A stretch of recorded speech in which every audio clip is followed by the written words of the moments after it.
Welcome to The State of Us. Real people with honest opinions and the future of responsible media. Here's your host, Justin T. Weller. Lowville, New York had lots of water. Then string cheese came. That's reported by the Wall Street Journal on Thursday, June 6th. This town boosted the facility's water usage by hundreds of thousands of gallons on some days, eventually bringing its overall demand to more than 80% of the town's typical daily supply. This plant came to the area in the summer of 2017, and it brought scores of jobs. But the draw on water sucked the municipality's reservoir to dangerously low levels. The town officials, caught off guard, banned the village's 3,500 residents from washing cars and watering lawns. Well, why do you care about Lowville, New York? This is... I don't know. Why? Well, you just wait, Lance. Okay. You're about to find out. I'm coming in before my opening. That's right. Just inquiring minds want to know. Busting down the door. Lance doesn't even need an intro. He's ready. So this is the gateway to a larger problem, and it's a looming water crisis that we're facing. And you might say, what water crisis, right? I'm Caleb Spinner. I grew up in Mechanicsburg, Ohio, and I've lived my whole life with no problem. I turn on the faucet and there it is, right? Water crisis. What do you mean water crisis? Well, let's just start with this, Lance, okay? Take a guess, and we'll have Caleb join in on this too. He's our producer. We'll start with Caleb too. That way he can't piggyback off Lance. Alrighty. How many gallons of water, just on average, do you think the typical American uses each day? How many gallons of water do you think you use every day, Caleb? Oh, geez. That's tough. 'Cause I'm one of the guys that takes a quick shower. Okay. Taking that quick shower. Maybe. What's a quick shower though? Let's be specific. Like 4 or 5 minutes. Oh, okay. Maybe. Okay. Well, we'll see if that's quick. We'll talk about that in a second. Probably 15, 20, maybe. That's probably low, but 15 to 20, somewhere around there. Okay. So you think about 15 to 20. And I'm kind of embarrassed because I've read this article like 30 minutes ago, and I can't recall the number that it says in it. So. Oh, it doesn't cite it. I wouldn't have given that to you ahead of time. Okay. Yeah. Don't worry. Okay. I thought this was a test of my recall skills. What do you think, Lance? Caleb says 15 to 20. And he takes about a 5-minute shower. Including all the food I eat and everything else? So what are the parameters, right? Just to be specific, I'm talking not about your indirect water usage. Gotcha. I mean, just washing clothes, taking a bath, doing dishes, drinking, using the toilet. Yeah. Okay. Those direct water usage. I'd say about 100 gallons. So. Wow. That's a big difference than mine. It is a big difference. So Caleb, I don't even shower every day, dude. Did you know that the Department of Interior tells us that depending on the age of your shower, you're using somewhere between 2 gallons and 5 gallons per minute. So your quick 5-minute shower would put you over potentially your daily water usage. So we'll just say that you use 15 gallons for your quick shower in the morning, assuming that you have a relatively efficient shower that isn't 30 plus years old. And I don't know how old your shower is. So, okay. I do. I think I'm I think I'm older than my shower.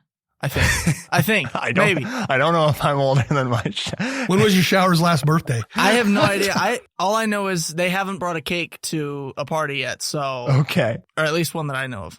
So the big reveal is that Lance is definitely closer to right. The Department of Interior Geological Survey tells us that estimates do vary, but each person in the United States uses between 80 and 100 gallons of water per day. Wow.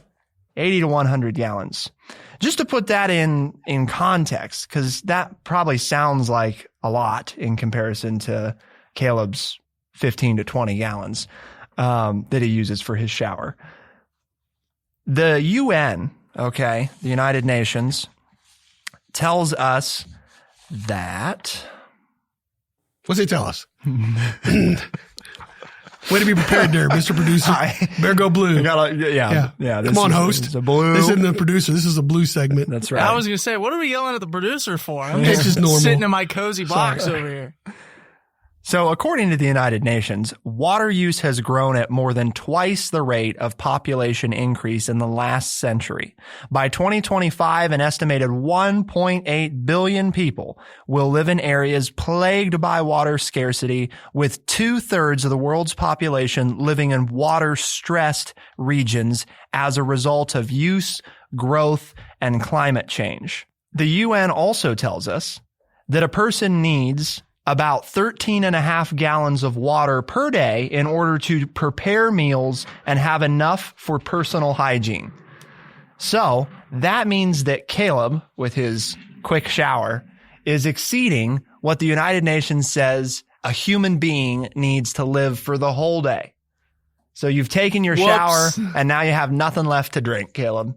Nothing left to drink. You can't eat. No washing your car. Do you wash your car? I do not. Well, other than when we bring the squirt guns out, no. Okay. All right. So, Lance, I mean, this all is lovely, right? We've got all this data. What does this have to do, though, with Kraft Heinz in New York and their plant and their string cheese? Well, that's because they are abusing, in the minds of some of the citizens of this small town, they are abusing their water rights because they are running the city's water supply down to dangerously low levels on a daily basis. Yep. That is a good way of summarizing it. Thank you. And that's why I'm on the show, because I can summarize things like that for you. And the reason that we bring them into this discussion about this looming water crisis, which I think most people are probably completely unaware of, is that it didn't used to be a problem. Okay. That's just the reality. The Wall Street Journal continues in this article to explain that during most of the 20th century, so Lance is growing up, he's hanging out in Missouri and then later in Columbus, just 14% of the global population lived in conditions of scarce water supplies.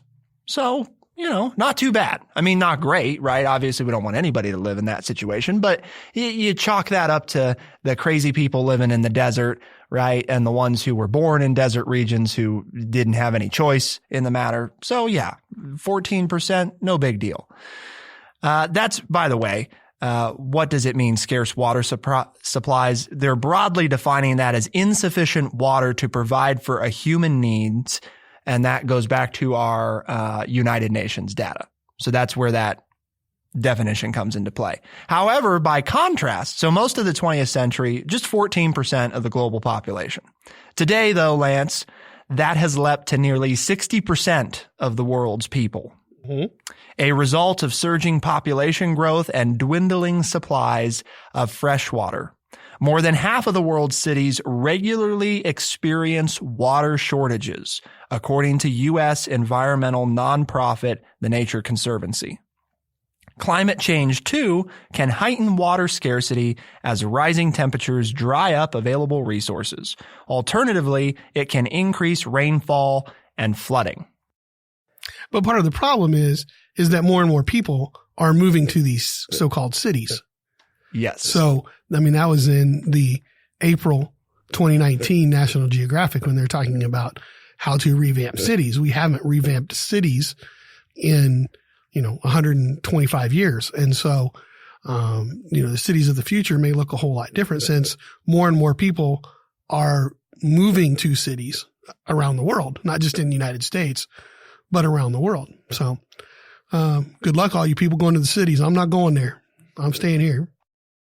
So let's turn. But correct, right? Yeah. I mean, that's one of the reasons the numbers are so high is that in the last 30 or 40 years, more and more of the world's population is moving to high density areas. So it's not so much that there isn't enough water per se. I'm just posing this as a question/comment. There's not as much water per se. The problem is we have a higher density of population in certain areas, which are using up the water supply in that area. which is why the numbers have grown so significantly. To Lance's point, here's what National Geographic says. The water you drink today, get this, Caleb. Okay. You were drinking some water just a moment ago. Yes. I still am. Yes. Okay. Still you're actively drinking while I just speaking. want to point out that I'm the only one not drinking water right now. So I'm the only one conserving. Aren't you so good for the environment, Lance? I am. I'm the true environmentalist. Get this man a medal. The water. I'll add it to my collection of medals. I've got plenty. The water you drink today, Caleb, has likely been around in one form or another since the dinosaurs roamed the earth hundreds of millions of years ago. While the amount of fresh water on the planet has remained basically constant over time, continually recycled through the atmosphere and back into our cups, the population has exploded. This means that every year, competition for a clean, copious supply of water for drinking, cooking, bathing, and sustaining life intensifies. I'm looking into my cup now, and I think I see a T-Rex. So, Caleb, real quick again here, take a guess for us. Oh, geez. There's a lot of water on planet Earth, right? How much of the Earth do you think is water? Is covered in water? Wait a minute. I think I know this. Come on, you're in National Honor Society. 70%? Ooh, excellent. Very good. Yes. Oh, boom. 1 for 2. Yes. Nearly 70%. Again, this is National Geographic. Nearly 70% of the world is covered by water. Any care to take a guess, though, at what percentage of that is fresh water? Oh, geez. 12? Lance? I'll go 20. So, nearly 70% of the world is covered by water, but only 2.5% of it is fresh water.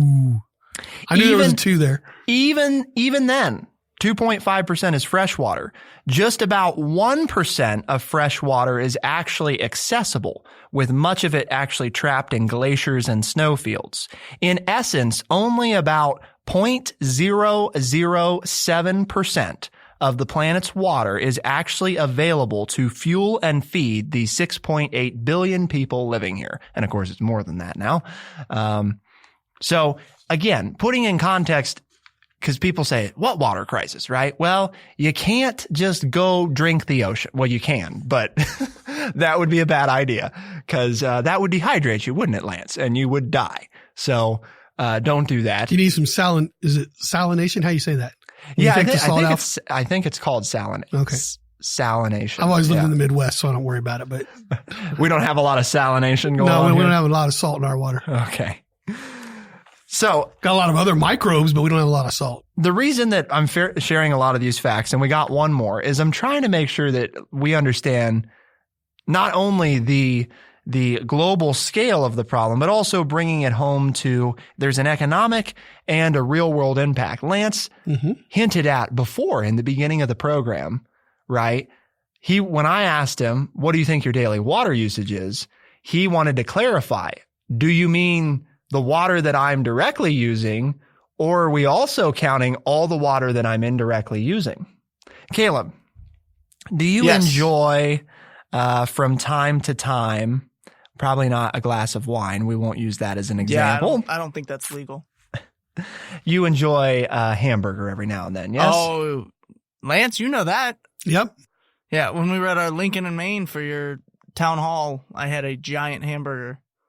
It was great. So, but yes, with bacon and cheese. With bacon and cheese. So both of which use water, more animals. So do you want to take a guess at, was that a quarter pounder, half pounder? That was a third pound. It was a full half pound. Okay. Yeah. Was it really? Okay. I think the menu said third pound, I think. Okay. So just the beef. Okay. We're not getting into the bread and the cheese and the lettuce and all of this. Oh, I don't have lettuce on it. Okay. I just had bacon and cheese. Oh, just bacon and cheese. Well, that doesn't help your case. If we add bacon, that's not good. That's going to hurt. Ouch. So, any guess on how many gallons of water it took to make just the beef patty? Just the beef patty. We won't. 20. Lance? It's like in the hundreds. You're right. It's like 600 or something like that. I read the article more closely, I think, than he did. It's actually close to about 1,000 gallons of water. See, I wasn't even for Ouch. for your half-pound beef patty. Well, I enjoyed it. If that well, it was helps. only a third, so I was going off the third. So that's why I had 600. Right. So I'm a lot closer. So if all you did, right, Caleb, was shower. Now you're 2 of 4, Caleb. You're still failing, even in Dang. Urbana. Where it's only right, you only have to have 60%. Only 60% to pass. 60% is passing. Got This it. is an argument for rethinking education, I feel. Well, see, it transcends all areas. Lance, in fairness, though, does read his National Geographic pretty regularly, and so do I. And some of this, as I mentioned before, is from them, so you might be more familiar with it. But if you just keeping in mind for your average everyday person, if you just showered, right, and you just ate a half-pound burger, you're over 1,000 gallons of water that you have directly or indirectly used that day. That's a lot of water. In contrast, most people in Africa, Caleb, 5 gallons the whole day. The whole day. They take a 5-gallon bucket. I don't know if you've ever seen one of those. We have 5-gallon bucket. Yeah. And they walk to the river and they fill that up and they bring one back. In fact, as much as half the day, a single African woman can spend simply bringing water from the river back in 5-gallon buckets for each member of the family. And that's what you get. There's your water. That's it for the day, you know? So you need to bathe, you need to cook, you need to wash your clothes. That's it. That's the whole. It's not good for your skin to bathe every day. Just Right. so we're Yes. make that known to What? the Gen Xer. Wait. to the Gen Lance, Xer in here. You're telling Gen Z. us that you're not supposed to. Yeah, Gen Z. I'm a Gen Z. Whatever he is. Gen whatever out of the alphabet he is. The last generation. Okay. See, I mean, that's what we're right. Water crisis, climate change, So that's it, huh? There's nothing after Gen Z. nuclear war. Right. I mean, maybe not. We'll find out. I don't do these naming stuff. I just Stay know tuned. he's a youngin'. So we use a lot of water, Lance. Mhm. Yes, This we is fair to say. World power, baby. Is that what we get? We just get to Well, use sure, it you till just it's said gone? it's economics and all this other stuff, you know, and that's one of the reasons that there are more problems concerning water, because even though there are parts of the world, as you point out, that are not very well off economically, more of the world is better off economically now than it ever has been, along with a more population. Then you stress the environment even more with those two things. Because the wealthier you are, the more things that you have access to that would require water or other natural resources. And so, you know, it's the price we pay for making the world a better place. So we're going to continue our conversation about the looming water crisis. Dun, dun, dun. Thank you for the sound effect. You're welcome. But before we do, we have to take a brief moment to move to the debate of the day. And we'll let you think about this while Lance tells us a couple things. But if you could only have, because this all started right back on Lowville had lots of water, and then string cheese came along and ruined everything. What if you could only keep one cheese? What would it be?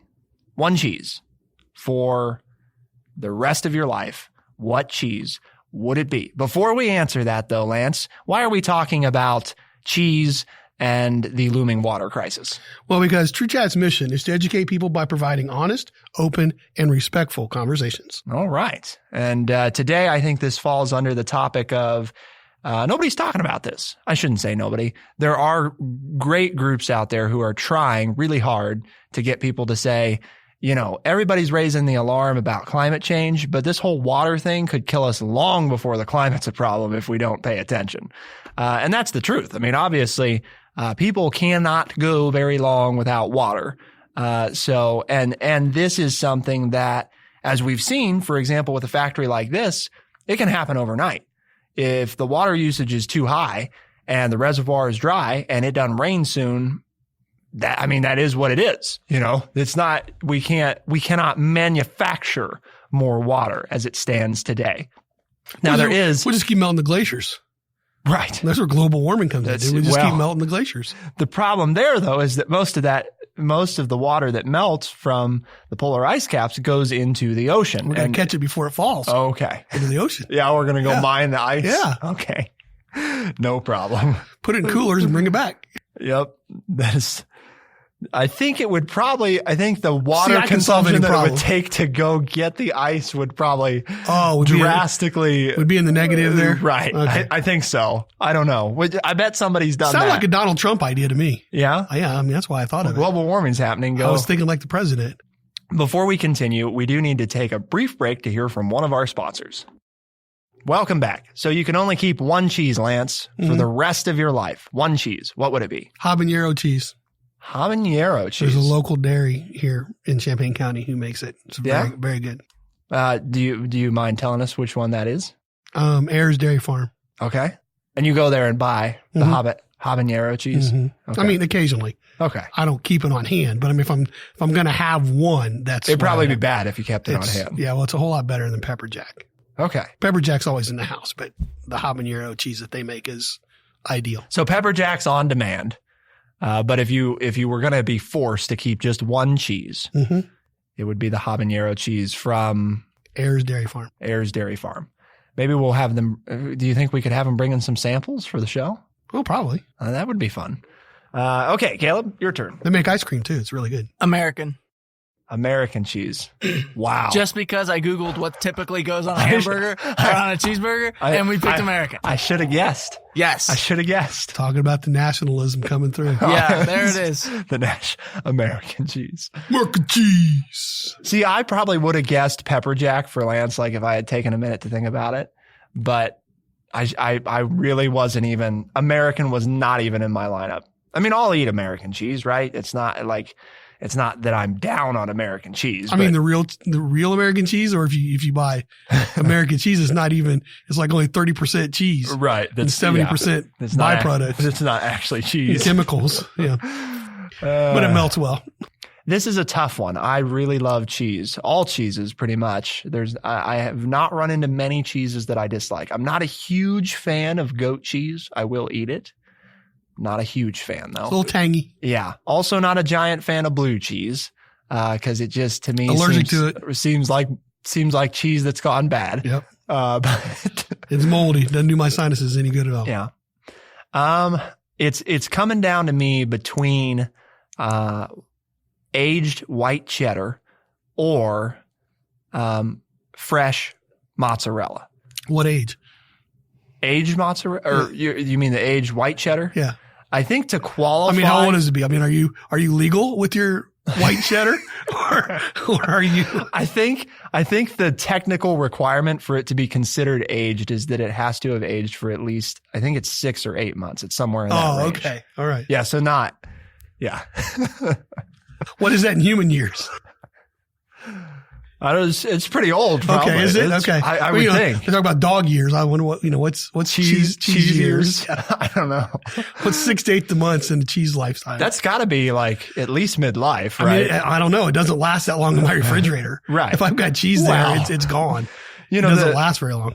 The way I understand it, and maybe we need to have these people from the dairy on so they can get us corrected. But like with mozzarella, when they age it, it's, they let the outer layers basically go bad, and then they peel those layers off. Right. And so you actually throw away a lot of cheese, which is part of why cheese, ladies and gentlemen, 1 pound of cheese, 668 gallons of water. Okay. A lot of water. So I guess, I don't know. Do you have between white cheddar and mozzarella, Lance? If you were going to keep one. Mozzarella, because it goes on pizza. Fair. Oh, shoot. Fair. I didn't think argument, about actually. that. I guess I would keep that. That's true. Okay, so mozzarella. So we've got habanero cheese, real habanero cheese, just to be clear, and pepper jack is the backup. Mm-hmm. American cheese. Yeah, baby. You and my dad would be in good company, I guess. And then mozzarella with the backup being white cheddar, aged white cheddar, just to be clear. That makes it sharp. That's how you get sharp cheese for people that see. Here I go on cheese. Anyway. White cheddar popcorn's good. Yeah? White cheddar.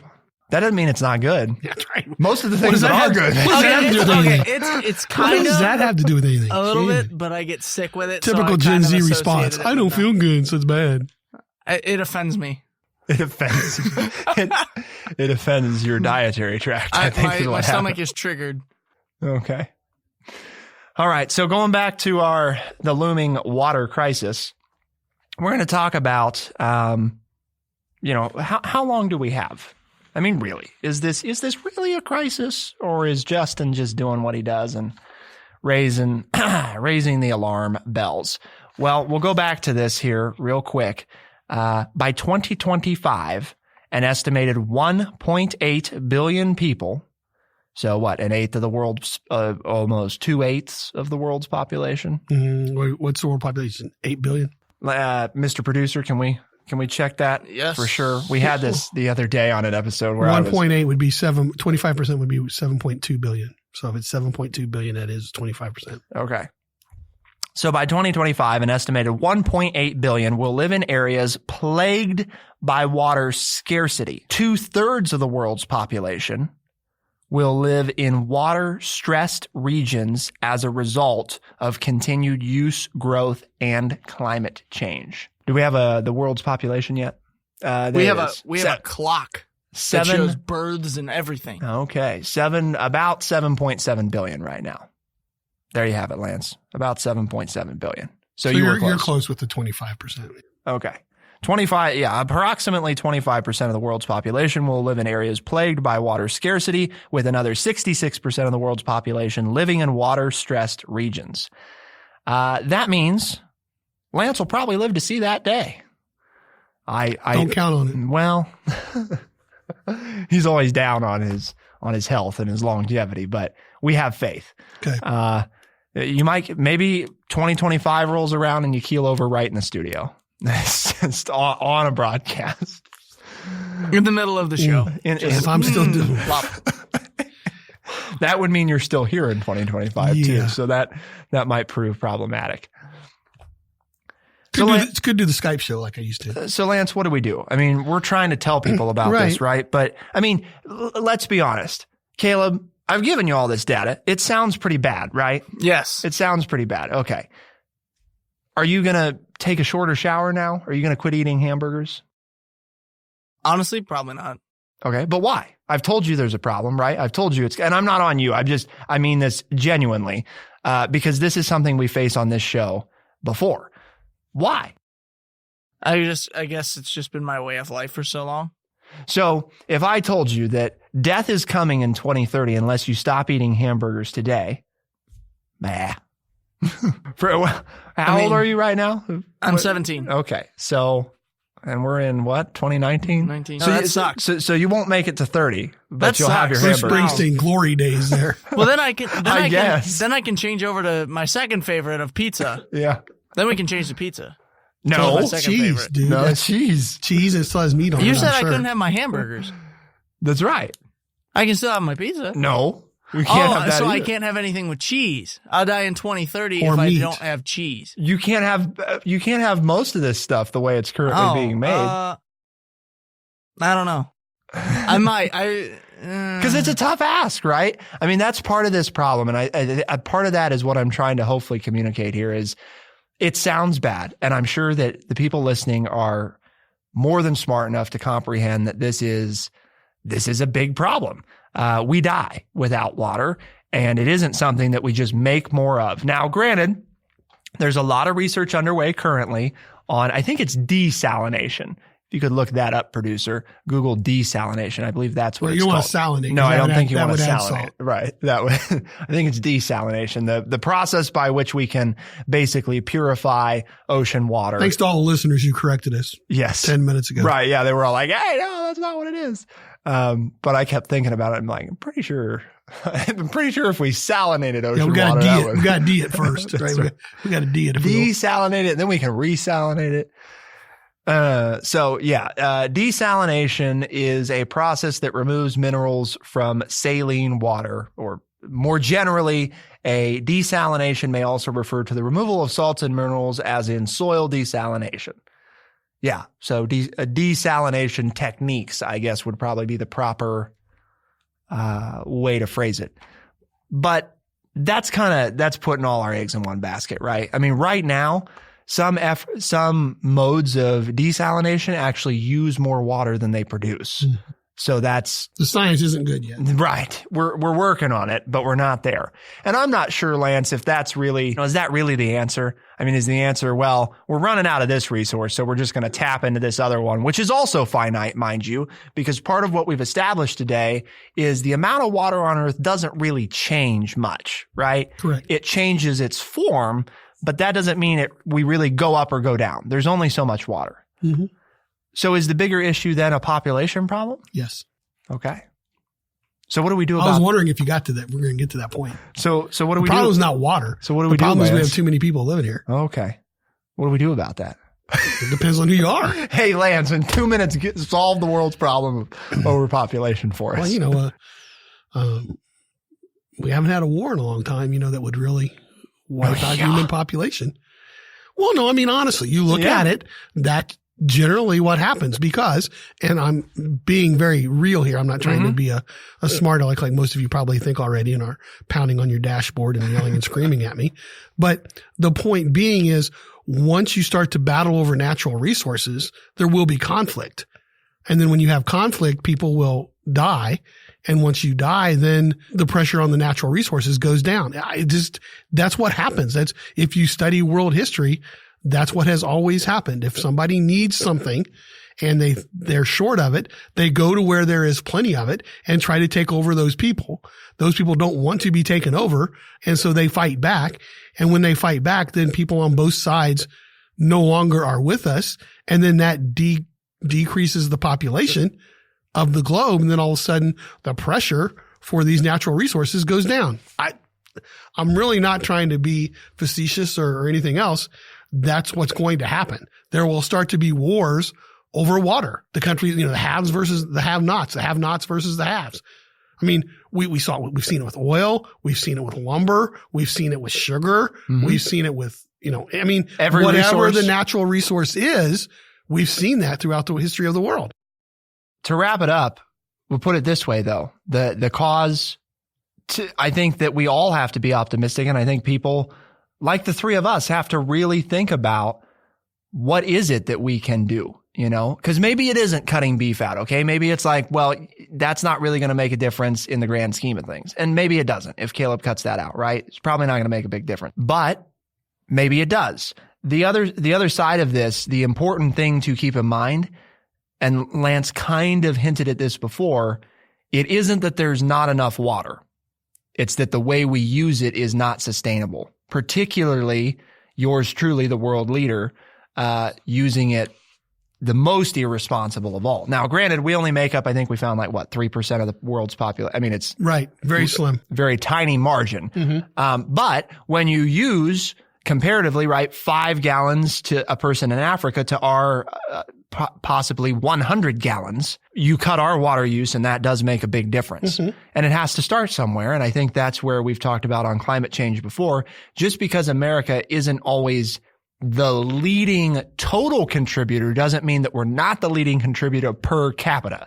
And that is part of what we have to look at, I think. And world population, just to put in perspective, 1960s, Lance, you were growing up then, right? Mm-hmm. There were about 3 billion people in the world. I was going to say it's about half. It was about half when I was born. The world has doubled in population since I've been alive. Yep. And by 2050, we're looking at more than 9 billion people, probably. So, and that's not just a water problem. That's a food problem. I'll do my part by 2050. Yeah. Yeah. I probably won't be here. We'll be kicking the can. I'd be pushing 90 by then, but hey, maybe we should get Thanos in his Infinity Gauntlet and just snap half of them out of existence. Maybe Caleb's Browns will have won a Super Bowl by then. Dude, we're winning this year. I don't know what you're talking about.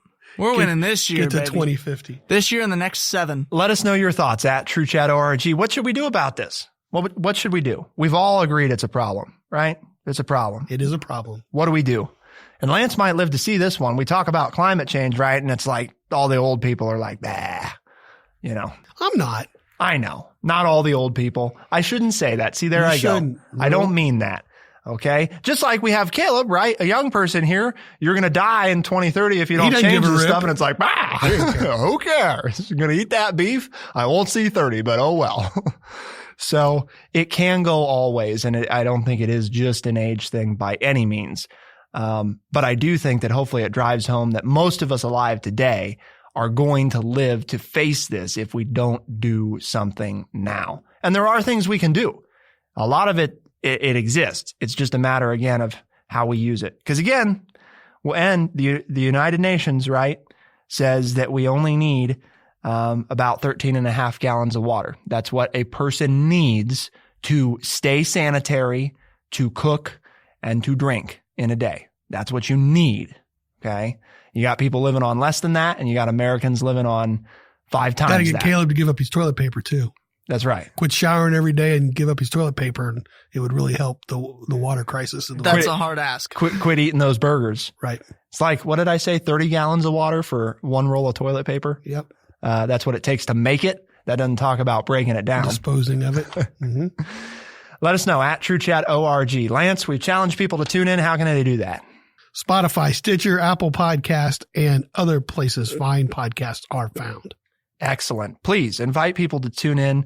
This is part of fixing it. It really is. The more people that know, the more likely it is that we get our legislative representatives to pay attention to this. And that is a big step in moving us in the right direction. For the State of Us on TrueChat in Urbana, I'm Justin T. Weller. And I'm Lance Jackson. And I'm Caleb Spinner. Thank you so much for tuning in. We'll see you next time. Be the change.